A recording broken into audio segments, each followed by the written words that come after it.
Hello, every pony. I decided with the 100th episode coming up next, I need to get this out of the way quick. So, welcome to the third Problematic Ponies. And now it's time to talk about our favorite wall-eyed mare. Here we are, a little bit more than 3 years since Derpy Gate. Being newer to the fandom, I wasn't even aware of the show when everything first went down. I didn't really discover it until near the end of Season 2. As such, I've never really had a chance to make a public statement on the subject. My statement is this. I personally do not find Derpy offensive.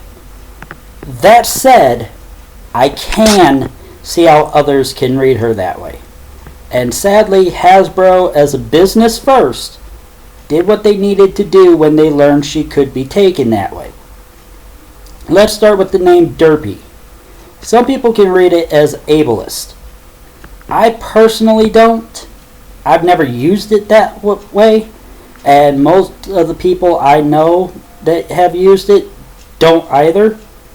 For most of the people I know who use it, we use it as simply a neologism for the word klutz. Klutziness is a trait of Derpy's that she's had long before the last roundup. Have we forgotten feeling pinky keen? We all derp. I derp all the damn time. Being derpy is not the same thing as a mental handicap. What I really think ruffled most people's feathers, though, was the voice. I like the original voice. I thought it was cute. But I can see easily it being taken wrong. And it was all a mistake. Tabitha St. Germain had the role, and somehow she read Derpy as being male. So to make her voice sound more masculine, she lowered it and used a slower delivery.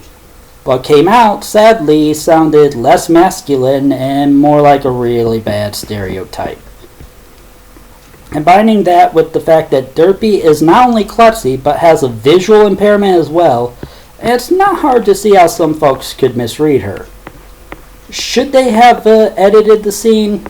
Ideally, no. No, they really shouldn't. You're never going to please everyone.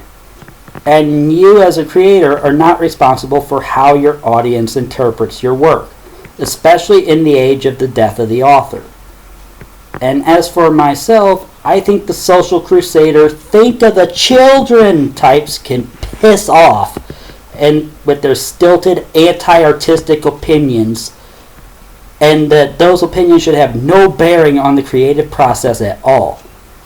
Ever. It wasn't that simple, though. It wasn't just some concerned parent types that concerned Hasbro, nor was it a few overly sensitive fans making Amy Keaton Rogers feel like shit as the parent of a disabled child. According to the video in the description below by the Ninja DC, it was iTunes that was the real issue. They're the ones that were really troubled by the scene, and when they removed the episode from the store, they told Hasbro they would not put it up unless they recut the episode with the scene altered.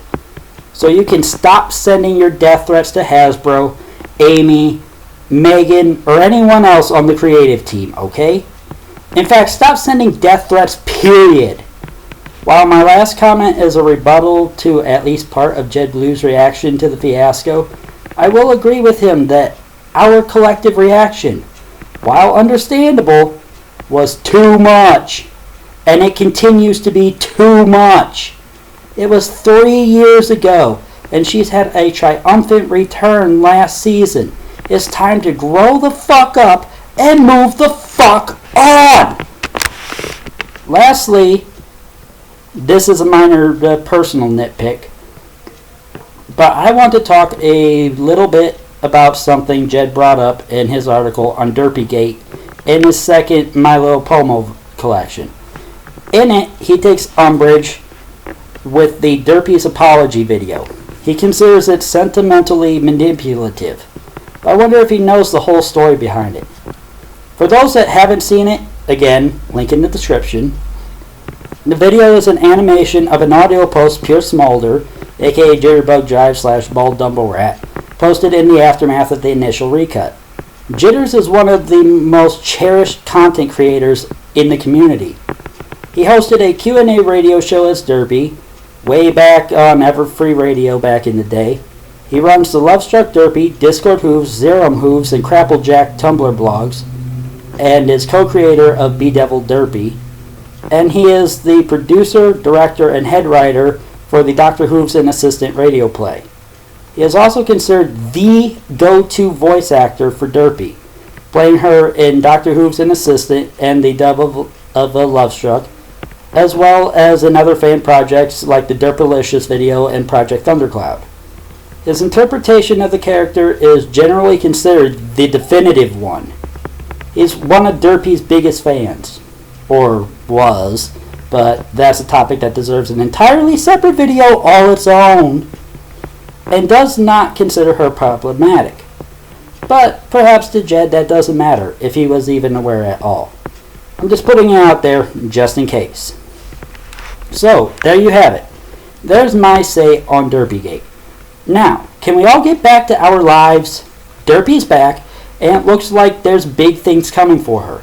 So let's just sit back and see how it all plays out, and maybe finally bury the past where it should belong. Until next time, bye!